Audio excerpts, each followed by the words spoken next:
In this video, I'm going to show you how to unfriend people quickly in Roblox.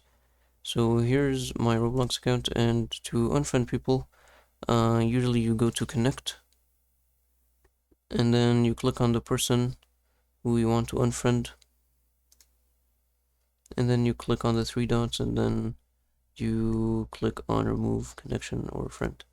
So to do this quickly, you just go to another tab here, and then type in Chrome Web Store, select it, and then over here, so type in friend removal button Roblox, and then you'll see the first choice here, and this is the one we're getting, so click get and then add extension, and now you're done. So you can close all these and you can go back here, refresh this page, and now you'll see these minus symbols.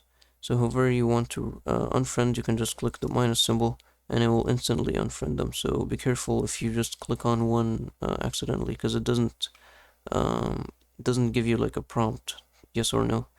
And that's about it for this video. If you found it helpful, please don't forget to like and subscribe.